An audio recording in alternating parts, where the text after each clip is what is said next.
I had so much fun interviewing Dr. Kari Williams, aka the creator of the goddess Faux Locs. She's amazing. I mean, just fun spirited. She shared a lot of hair tips and tricks. I know you guys are going to get a lot of value and knowledge out of her today. This is Dr. Kari Williams, and I watch Kat Harvey, Success, Nothing Less. Hey, what's up, world? I'm Kat Harvey, CEO of KatHarveySNL, Success Nothing Less. Today, I'm so hyped to have a special guest with us today. She is the owner of Mahogany Hair Revolution Salon in LA. She's a natural hair care specialist. She's an educator. She's a speaker. And she does everything. She's definitely a boss, and I have so much love and respect for her because she's all about building women's self-esteem, you know, and definitely educating the world about the importance of hair care. And she also the creator of the goddess Faux Locs that we all seen on Megan Good, Percent Michelle, and a lot of these celebrities. And she makes me want to get some locks in my hair. I never had any. So please welcome none other than the boss herself, Dr. Kari Williams. How you doing? Well, so nice to be on this show with you today. Thank you for having me. I'm a trichologist, and a trichologist is a specialist in hair and scalp disorders. And I help men, women, and children with issues of alopecia, different forms of hair loss, as well as scalp discomfort. And ultimately, it's my goal to help foster a healthy environment for hair growth. And I do own Mahogany Hair Revolution here in LA.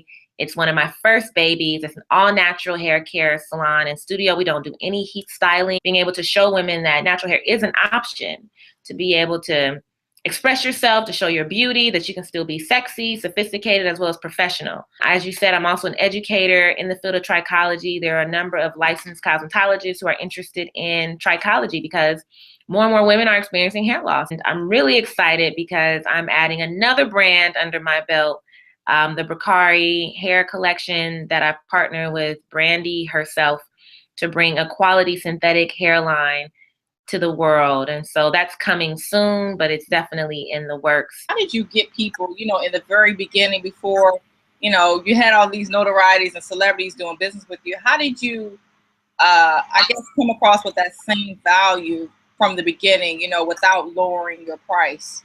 Actually, in the beginning, my prices were cheap. I identified my target market. I then had to structure out, okay, what's the level of value I'm going to bring?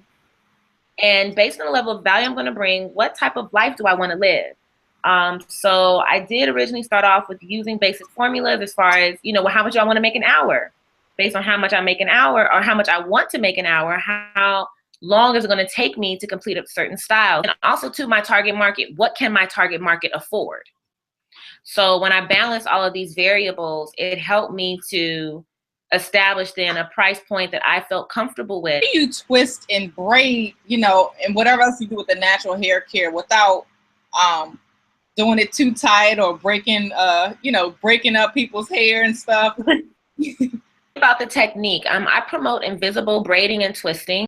In understanding hair from a scientific point of view, when I was in school for trichology, I also began to look at the way hair is traditionally braided and twisted and said, okay, if you're wrapping hair around your natural hair, then as it grows out, it's gonna be weight.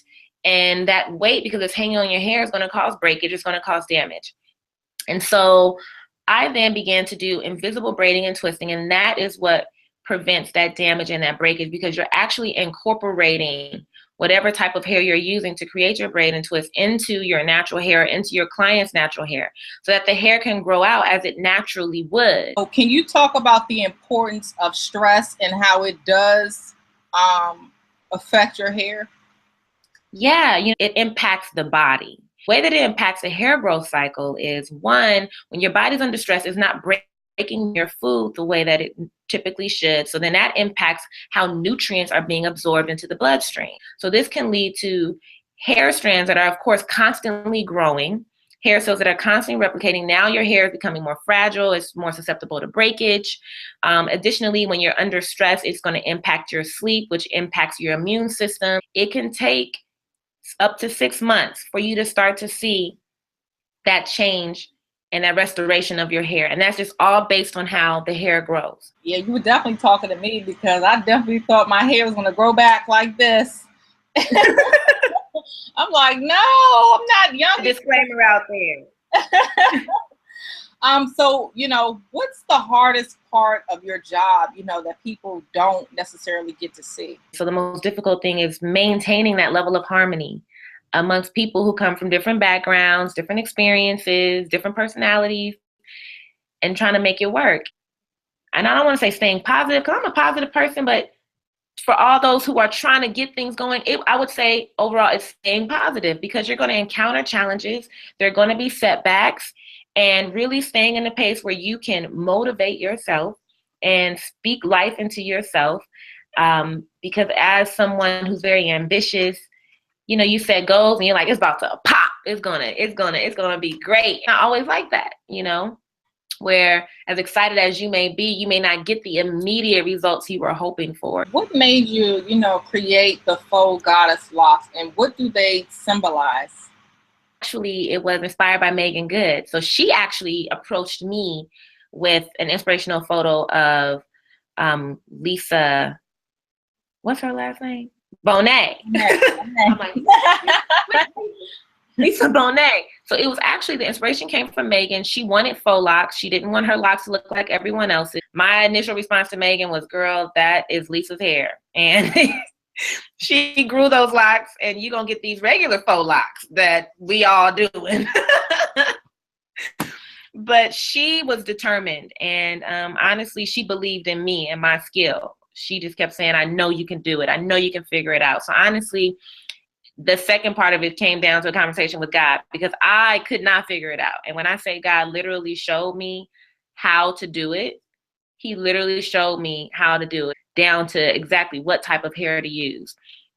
And I just remember getting up, going and getting the hair, doing it exactly the way he showed me in my mind. And it was like, voila, a goddess lock. As a loctician for over 13 years, one thing that you learn when you're dealing with locks is that they're uniquely different within themselves, because everyone has different texture, different density of hair. Locks are not perfect. And if you look at a goddess lock, they're not perfect. They're not neat. They're not contrived. Goddess locks represent how beautiful imperfections are, and finding the beauty in your imperfection as a woman. I never really cared for locks because I felt like, I don't know, like they were too neat, and I felt like they wouldn't fit, like being that natural look. But those goddess, like, I think I want some now myself.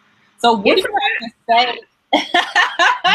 Look, pray for me. I'm gonna like it though. I think I'm gonna like it. I'm pretty sure I will. So what do you have to say for those women out there like myself who is on the edge, who never had locks before, that's scared to try it? What do you have to say to those people? I would say that's the beauty of the faux lock, is that you can take them out. If there really is a fear, I would then challenge you and the women who may be scared to really identify the source of that fear. Is it fear that other people may have something to say? Is it fear that you think it might not fit your face? To really kind of get down to like the source of that and then address that. But then you can always come back to, regardless of what people say or even how I may feel once I look in the mirror after I get the lock, I can take them out. So the beauty in the goddess lock or any other faux lock is that they're faux. So I would say try it. Don't be scared. Okay. So I want you to fill in the blanks. The 3 things that my clients say that separates me from everyone else is my perfectionism, which translates into everything from my parts to how I create my style, my speed, because babe, we ain't gonna be in here all day. And you're gonna be fly when you leave, because my perfectionism, that was point 1. And then number 3, my knowledge. With my doctorate degree, the knowledge that I pass on to my clients, my goal to empower everyone who I style. So I don't hold secrets. I don't take the labels off the jars. I tell you exactly what I'm using and why I'm using it, because I truly believe that in empowering my clients, and it's been demonstrated in my career, that empowerment maintains their loyalty to me and my brand. Oh my gosh, why do you say take the labels off the I've seen people Because when I was young, I've seen it. exactly. And they don't want to tell their secrets, and I made this from the factory and all these lies and stuff. No, exactly. I said it because it happens. I've experienced it before. I owned a salon when I was younger. I remember going to the salon and you're like, oh my gosh, that made my hair feel so good. What is it? And they like, I mixed it up. And I'm like, you didn't mix that up. So can you tell us about the process of making the Ankara products, and advice to anybody else who wants to start products, the importance about not rushing it. I'm sure you had some deadlines in your head and on paper, but when it came actually to down, maybe it was pushed back or things happened, like you said, unexpectedly. It started with me writing my ideas down. So I had the blessing and the pleasure of working with a number of companies: Shea Moisture, Eden Body Works, African Pride, Strength of Nature. And so it came down to, okay, if I'm going to enter into this market, what's going to make me different? What's going to distinguish me from everything else that's out there? Then it was a matter of then finding a chemist. I interviewed about 3 different chemists and trying to figure out which chemist could I work with that was going to maintain the integrity of the product that I wanted to create. Then you have to go through a bunch of samples and trials and tests. When you're trying to do the product, especially depending on who you're working with, you can't order just a little bitty something. Like, you got to order vats and things. You got to order a lot of product. Like, there's minimums, y'all, minimums when you're making product, and you got to meet those minimums. You know what I'm saying? So I would just encourage anyone who is interested in creating a product and a brand, the one, just to be very, very patient, to be easy with yourself. I didn't rush into it. I didn't say, like, I need this product to be done in a year. I just allowed myself to pace myself again because I knew it was an investment. I wanted it to be right. And then, like you said, even when it came down, once I finally felt like the formulas was what I wanted, then, it comes down to graphic design. We had some setbacks in trying to find printers and then printing it incorrectly. And then we put the label on the bottle. It wasn't fitting. So just give yourself time. Don't give yourself a deadline. Just be patient, be easy with yourself, and know that it's a process. What's the ultimate vision that you have for yourself and your brand? For myself, I would say I definitely want to be a world-renowned educator. I want to be known as one of the top trichologists and natural hairstylists in the world. I want to be that go-to person. I want to establish a legacy, to be able to pour myself into as many people as possible. I want to be the Vidal Sassoon of natural hair.